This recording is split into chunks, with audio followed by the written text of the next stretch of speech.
21ရာစုရဲ့စစ်ပွဲဗျူဟာကို drone တွေက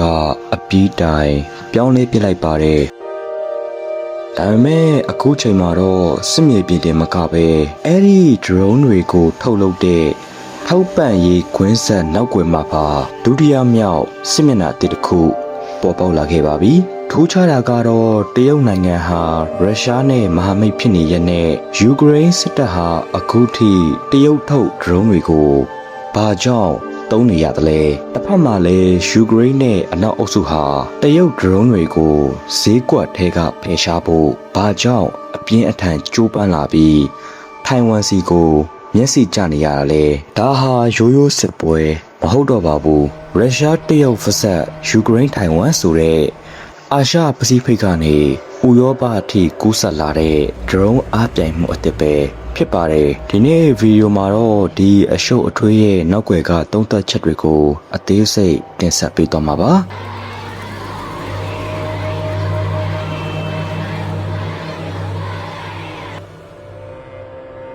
ဟေဒီတရုတ်ကရုရှားဘက်ပါရက်နဲ့ယူကရိန်းကတရုတ် drone ဘာလို့သုံးနိုင်နေတာလဲပထမဆုံးမိကွန်းကတော့တရုတ်ကရုရှားဘက်မှာရှိနေတာတော့ယူကရိန်းကတရုတ် drone တွေကိုဘာလို့သုံးနေရလဲဆိုတဲ့အချက်ပါအဖြေကတော့ရှင်းပါတယ်ယူကရိန်းစစ်ပွဲမှာသုံးနေတဲ့ drone အများစုဟာစစ်ပတ်ထုတ်တီးတန့် drone တွေမဟုတ်ပဲကျွန်တော်တို့ပတ်ဝန်းကျင်မှာဓာတ်ပုံရိုက်ဗီဒီယိုရိုက်ဖို့သုံးတဲ့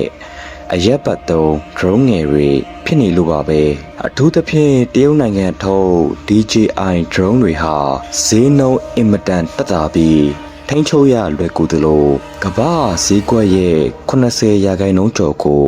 စိုးမိုးထားပါတယ်စစ်ပွဲစကလေးက DJI ဘက်က၎င်းတို့ရဲ့ drone တွေကိုစစ်ပွဲမှာမသုံးဖို့ပိတ်ပင်ခဲ့ပေမဲ့ယူကရိန်းဟာပိုလန်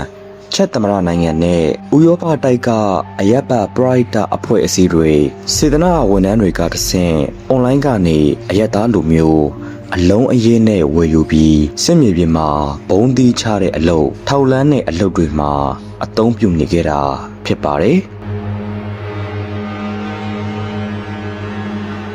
ကစားကွက်အပြောင်းတရုတ် drone ကိုဖယ်ရှားဖို့ဘသူတွေကြိုးပမ်းနေရလဲဒါဆိုရင်အခုလက်ရှိတရုတ် drone တွေကိုဇလန်းတွေကဖယ်ထုတ်ဖို့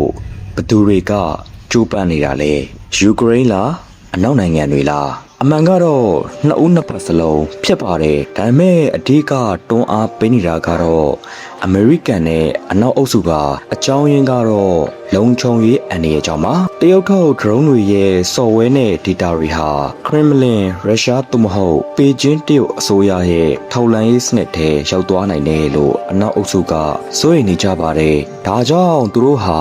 တရုတ်ကွန်မြူနစ်ကင်းစင်တဲ့ထောက်ပံ့ရေးလမ်းကြောင်းကိုဖန်တီးဖို့ကြိုးစားလာပါတယ်။တပြိုင်နက်တည်းမှာပဲယူကရိန်းဟာလည်းရုရှားဘက်ကတရုတ် drone ကုမ္ပဏီတွေနဲ့ပူးပေါင်းပြီးယူကရိန်းစစ်တပ်ရဲ့ DJI drone တွေကိုစစ်ကနေပိတ်တာတီနေယာထောက်လန်းတာမျိုးတွေအလုပ်ခံရမှာကိုအကြောက်ဆုံးဖြစ်တာကြောင့်တရုတ်ပစ္စည်းတွေကိုဈေးကွက်ကနေဖယ်ထုတ်ပြီးအစားထိုးဖို့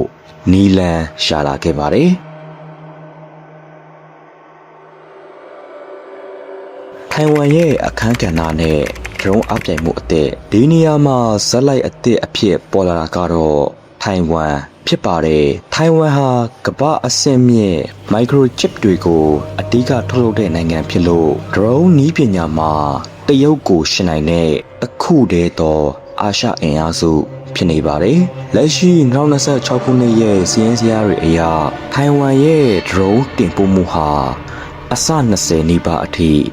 ပို့တက်သွားခဲ့ပါတယ်ယူကရိန်းဟာအနောက်နိုင်ငံတွေရဲ့ရန်ပုံငွေအကူအညီနဲ့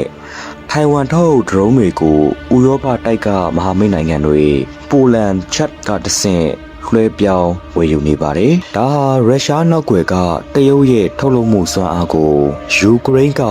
ထိုင်ဝမ်ရဲ့နည်းပညာစွမ်းအားနဲ့ပြန်လည်တုံ့ပြန်လိုက်တဲ့ဗျူဟာပဲဖြစ်ပါတယ်စေရေးပညာရှင်တွေရဲ့သုံးသက်ချက်စေရေးအရာသုံးသက်ရရင်ဒီအားပြိုင်မှုဟာအချက်၃ချက်ပြနေပါတယ်နံပါတ်1နည်းပညာလွတ်လပ်ခွင့်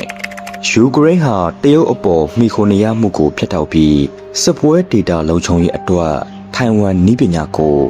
မဖြစ်မနေအစားထိုးရမယ့်အခြေအနေရောက်နေပါတယ်နံပါတ်2ထိုင်ဝမ်အတွက်လက်တွေ့ဆက်သက်ခွင့်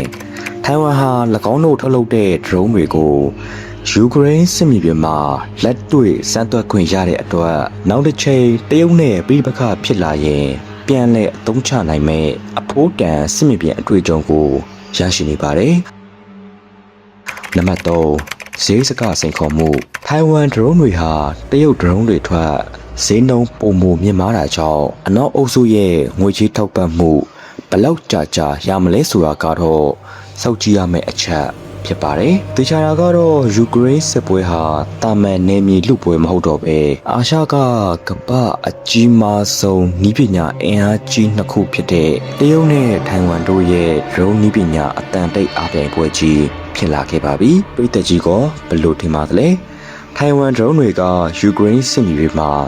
တရုတ် drone တွေရဲ့စုံမှုကိုကြော့ဖြတ်နိုင်ပါမလား။ comment မှာရေးပေးခဲ့ကြပါဦးခင်ဗျာ။